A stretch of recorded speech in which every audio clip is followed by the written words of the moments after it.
तो welcome back students. पिछली video में हमने देखा रिलेटिव वेलोसिटी तक का कॉन्सेप्ट बिल्कुल क्रिस्टल क्लियर हो गया था। अब हम मोशन के पार्ट 2 में चैप्टर को आगे बढ़ाते हैं।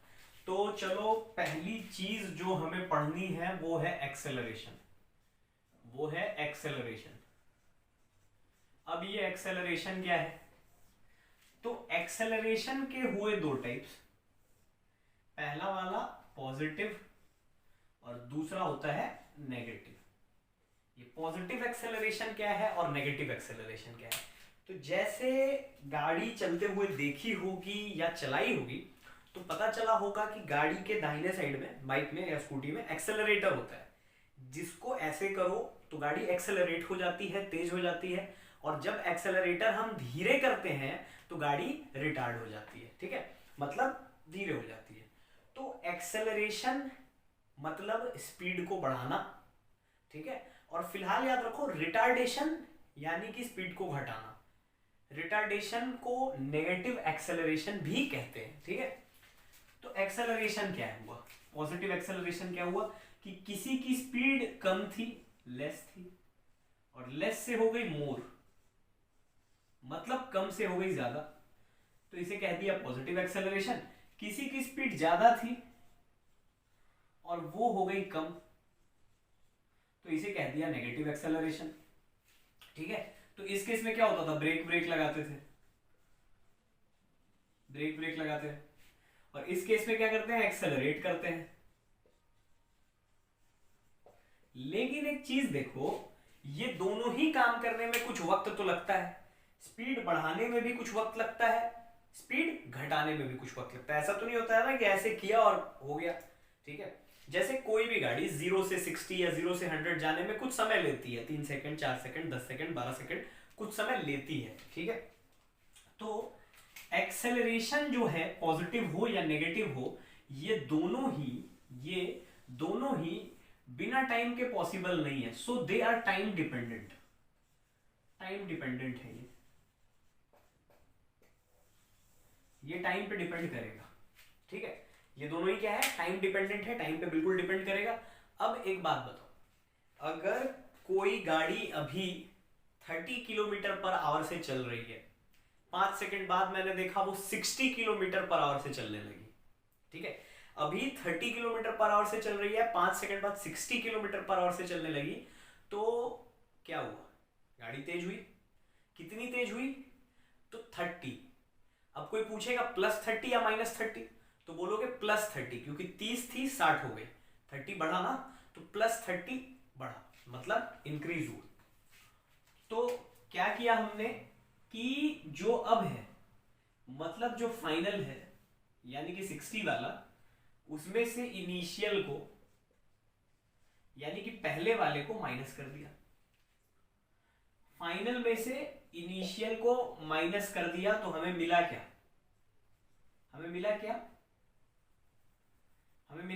चेंज। तो चेंज निकालने के लिए हमने क्या किया? फाइनल में से इनिशियल को माइनस कर दिया। अब मान लो गाड़ी 60 पे चल रही थी, ब्रेक लगाया गया और 30 पे आ गई। 60 पे चल रही थी, ब्रेक लगाया गया, 30 पे आ गई, तो अब क्या हुआ? स्पीड घटी। चेंज कैसे पता चलेगा? 30 माइनस 60, आंसर आएगा -30। तो चेंज निकालने के लिए यहां पर हमने क्या किया?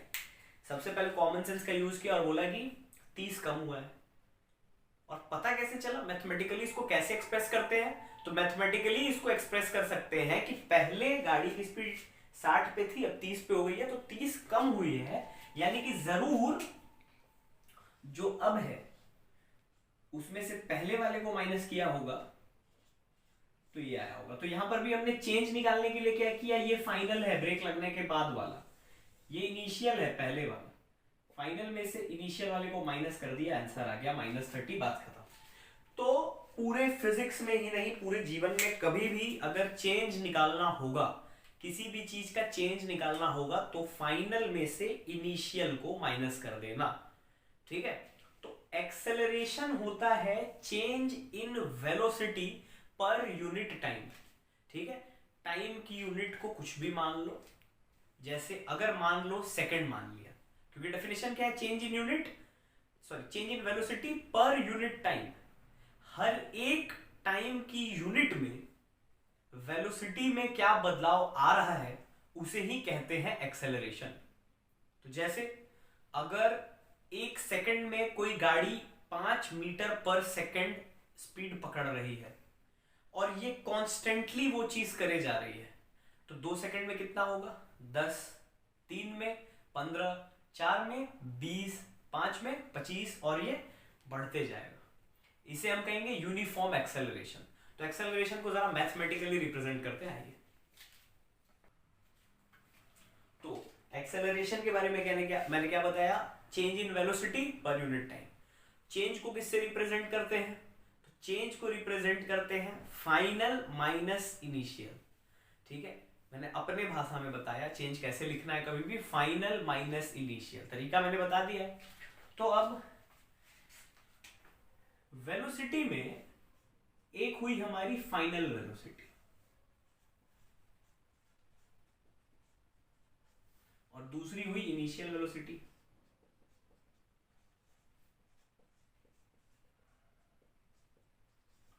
फाइनल वेलोसिटी को रिप्रेजेंट करते हैं v से, स्मॉल v, और इनिशियल वेलोसिटी को रिप्रेजेंट करते हैं u से, स्मॉल u। ठीक है, स्मॉल u। तो फाइनल वेलोसिटी हो गई और इनिशियल वेलोसिटी हो गई। लेकिन इनिशियल से फाइनल तक जाने में कुछ समय लगता है, टाइम डिपेंडेंट है, कुछ समय लगता है। ठीक है, तो जरा डेफिनेशन पहले देखें कि change in velocity per unit time is acceleration. ये क्या है? एक्सेलरेशन। तो change in velocity per unit time हो गया एक्सेलरेशन। अब इसे लिखेंगे कैसे? चेंज इन वेलोसिटी, तो मैंने क्या बताया? फाइनल में से इनिशियल को हटा दो, तो final velocity minus initial velocity by time. Final velocity minus initial velocity by time. तो इसको वैसे भी लिख सकते हैं, फाइनल को किससे रिप्रेजेंट करते हैं? v से, माइनस u बाई टाइम। किसका फॉर्मूला है ये? एक्सेलरेशन का। ठीक है, तो एक्सेलरेशन का फॉर्मूला आपसे क्या हो गया? v minus you by T. Actually आज से नहीं, ये सदियों से। v minus you by T क्या होता है? एक्सेलरेशन का फॉर्मूला। इससे negative as well as positive acceleration दोनों निकाल सकते हो। एक्सेलरेशन की वैल्यू खुद को पॉजिटिव और नेगेटिव कर लेगी, कोई साइन अलग से लाने की जरूरत नहीं है। अब देखो एक एग्जांपल, अगर कोई गाड़ी 30 किलोमीटर पर आवर से चलते हुए 60 हो गई 5 सेकंड में, तो क्या करेंगे? 60 माइनस 30 बाई 5। क्या हुआ यहाँ पर? 30 से 60 हो गई, तो 30 इनिशियल थी, 60 फाइनल थी। फाइनल माइनस इनिशियल बाई जो टाइम मैंने बोला 5 सेकंड कर दिया, तो क्या हुआ? फिर यहाँ हो गया 30 बाई 5, तो ये आंसर आ गया हमारा 6। ठीक है, ये हो गया 6। यूनिट अभी मैंने नहीं बताई है, बस ध्यान रखो, ये हो गया अभी फिलहाल 6, यूनिट में बताता हूं। तो ये आया है पॉजिटिव। केस नंबर 2, कोई गाड़ी 60 पे चल रही थी, 30 पे हो गई। 60 पे चल रही थी, 30 हो गई, तो 30 माइनस 60, क्योंकि ये फाइनल है, क्योंकि 30 क्या है? फाइनल है, गाड़ी धीरे हुई है ना, और पहले ये था, बाई 5, टाइम उतना ही लगा, इसमें भी 5 सेकंड। क्या आया? Minus 30 by 5। एक्सेलरेशन की वैल्यू ने खुद को एडजस्ट किया या नहीं किया? यहाँ पॉजिटिव व नेगेटिव तो खुद हो गई ना, तो कोई साइन अलग से देने की जरूरत नहीं है। अब बताते हैं कि एक्सेलरेशन की यूनिट कैसे लिखनी है। एक्सेलरेशन की यूनिट कैसे लिखनी है, ठीक है, बताते हैं। तो एक्सेलरेशन की यूनिट लिखने के लिए क्या करना है? पहले लिख लो formula, v minus you by t is equal to a. ये v क्या है? ये v या तो किलोमीटर पर आवर में होता है या तो मीटर पर सेकंड में होता है। तो मान लो v है 10 मीटर पर सेकंड, u है 5 मीटर पर सेकंड, और टाइम है 5 सेकंड, या काम करो बहुत टाइम हो गया, ये टाइम है 2 सेकंड। तो अब क्या होगा? 10 मीटर पर सेकेंड माइनस 5 मीटर पर सेकेंड विल बी 5 मीटर पर सेकेंड। ये 2 सेकेंड का 2 सेकेंड रह जाएगा। अब इन दोनों को डिवाइड करेंगे तो आ गया 2.5 मीटर पर सेकेंड। पहले लिख लो, इस सेकेंड को ऊपर ले जाओगे तो पर सेकेंड हो जाएगा ना, इस सेकेंड को ऊपर ले जाओगे तो पर सेकेंड हो जाएगा। तो अब ये हो गया 2.5 मीटर पर सेकेंड स्क्वायर। तो यूनिट आ गई मीटर पर सेकेंड स्क्वायर। उसी तरीके से इसकी दूसरी यूनिट होती है मीटर पर सेकेंड स्क्वायर, तो ऐसा यूनिट है। एक दूसरी यूनिट भी होती है किलोमीटर पर आवर स्क्वायर। ठीक है, ये कॉमन यूनिट है, वैसा यूनिट है। और माइल्स वाली भी होती है, सीजीएस वाली भी होती है, कन्वर्जन आता है, कर लेना। अब आते हैं हम अगले टॉपिक। तो एक्सेलरेशन हो गया, एक्सेलरेशन की यूनिट हो गई। अब मेरा एक छोटा सा सवाल है, जैसे ये तो हम समझ गए कि change in velocity by time acceleration है, मतलब कोई ऑब्जेक्ट अगर धीरे से तेज हो रहा है या तेज से धीरे हो रहा है तो हम कहेंगे कि वो एक्सेलरेट कर रहा है। लेकिन कोई ऑब्जेक्ट अगर एक ही स्पीड से चले जा रहा है, एक ही स्पीड से चले जा रहा है, तब हम कहेंगे एक्सेलरेटेड है या नहीं है। ठीक है, तो ये अपने आप में अधूरा क्वेश्चन है। मे बी वो एक्सेलरेटेड हो, मे बी ना हो, क्योंकि मैंने स्पीड का है, वेलोसिटी नहीं कही है। तो याद करो, वेलोसिटी जो है वो एक वेक्टर क्वांटिटी है, इसमें स्पीड यानी कि मैग्नीट्यूड के साथ साथ डायरेक्शन भी आता है। और स्पीड जो है वो एक स्केलर क्वांटिटी है, उसमें डायरेक्शन नहीं आता है। तो कोई ऑब्जेक्ट अगर स्ट्रेट पाथ पे, बिल्कुल ही स्ट्रेट पाथ पे सीधा चल रहा हो और वो एक ही स्पीड से चल रहा हो, मतलब यूनिफॉर्म स्पीड से, तो उसने डायरेक्शन तो नहीं बदली, तो इस केस में वेलोसिटी चेंज नहीं होगी। इस केस में कोई दिक्कत नहीं है, नो एक्सेलरेशन कह सकते हैं कि भाई एक ही स्पीड से चल रहा है, सीधा चल रहा है, ना डायरेक्शन बदली ना वेलोसिटी बदली। बट अगर कोई ऑब्जेक्ट सर्कुलर पाथ में चल रहा है और वो एक ही स्पीड से चल रहा है, जैसे इस पॉइंट से उसने स्टार्ट किया, गोल घूम के वापस इसी पॉइंट पे आ गया, और अगर इसकी स्पीड कांस्टेंट रही है, स्पीड मान लो एक ही स्पीड से चला है ये 5 मीटर पर सेकेंड की स्पीड से, तो भी हम कहेंगे कि इसने एक्सेलरेशन किया है। एक्सेलरेशन इस केस में हुआ है। क्यों हुआ है? क्योंकि सर्कल में हम डायरेक्शन कैसे निकालते हैं, जैसे इस पॉइंट का अगर डायरेक्शन निकालना हो तो देखो ऑब्जेक्ट ऐसे चल रहा है, ऐसे चल रहा है कुछ इस डायरेक्शन में, तो जहां पॉइंट है वहां से खींच लो एक टेंजेंट। हर एक पॉइंट पे टेंजेंशियल डायरेक्शन होता है सर्कुलर पाथ में, मतलब हर एक पॉइंट पे ऑब्जेक्ट का डायरेक्शन देखो ऐसे बदल जाता है। तो सर्कुलर पाथ में ऑब्जेक्ट डायरेक्टेड टुवर्ड सेंटर रहता है, सेंटर की तरफ खींचे रहता है, लेकिन उसका डायरेक्शन हर एक पॉइंट पे बदलता है, हर एक पॉइंट पे वो डायरेक्शन को बदलते जा रहा है, 360 में घूम रहा है। तो सर्कुलर पाथ में स्पीड कांस्टेंट होने के बावजूद भी एक्सेलरेशन होता है, हर एक पॉइंट पे होता है। इसके लिए एक्सपेरिमेंट कर सकते हैं, जैसे एक पन्नी ली, पन्नी में पत्थर बांधे, पत्थर भरे, और उस पन्नी को किसी पतले दुबले स्ट्रिंग में बांध के लगो घुमाने। घुमाने के बाद जब स्ट्रिंग टूटेगी, और अगर नहीं टूटी तो घुमाते घुमाते काट दो किसी चीज से, जब वो स्ट्रिंग टूटेगी तो प्लास्टिक गोल गोल नहीं घूमेगा, वो किसी एक डायरेक्शन में भाग जाएगा। ठीक है, क्यों?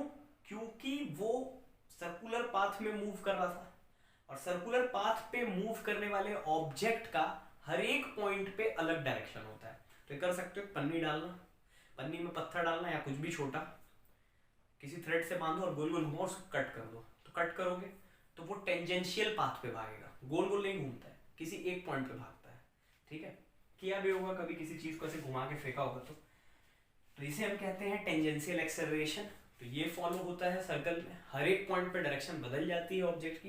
तो सर्कुलर पाथ में अगर ऑब्जेक्ट यूनिफॉर्म स्पीड में भी हो तो भी एक्सेलरेटेड है। इनफैक्ट कोई ऑब्जेक्ट अगर यूनिफॉर्म स्पीड में है, थोड़ा सा भी डायरेक्शन अगर बदला तो एक्सेलरेशन हुआ।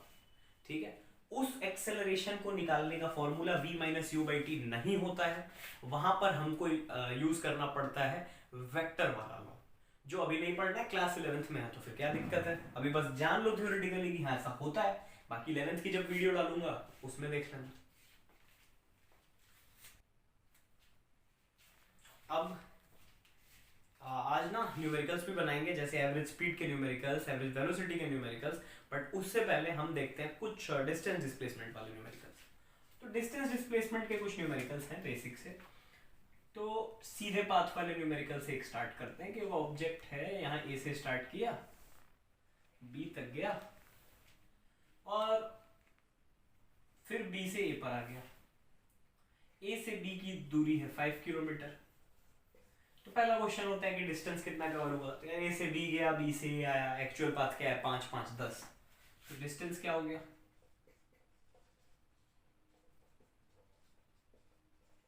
बट डिस्प्लेसमेंट क्या है, यहां से गया वापस यहीं पे आ गया, तो जहां से स्टार्ट किया वहीं पे खत्म हो गया। अच्छे से पता होगा, पिछली वीडियो में देखा था डिस्प्लेसमेंट कैसे निकलता है, तो यहां हो गया 0। ठीक है, अब इसी क्वेश्चन में कुछ ऐड करते हैं। मान लो ए से बी और बी से ए आने जाने में समय लगा है 2 आवर, तो एवरेज स्पीड क्या हुई, तो एवरेज स्पीड क्या होती है, एवरेज स्पीड ये होती है total distance by total time. ठीक है, तो देख लो 5 5 10 बाई 2 क्या हो गया, 5 हो गया। उसी तरीके से एवरेज वेलोसिटी क्या होती है,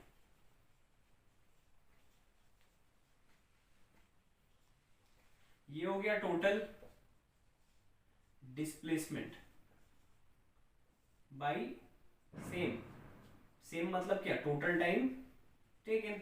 तो डिस्प्लेसमेंट ही जब 0 है तो एवरेज वेलोसिटी भी यहां 0 ही आएगी। अगला न्यूमेरिकल देखते हैं।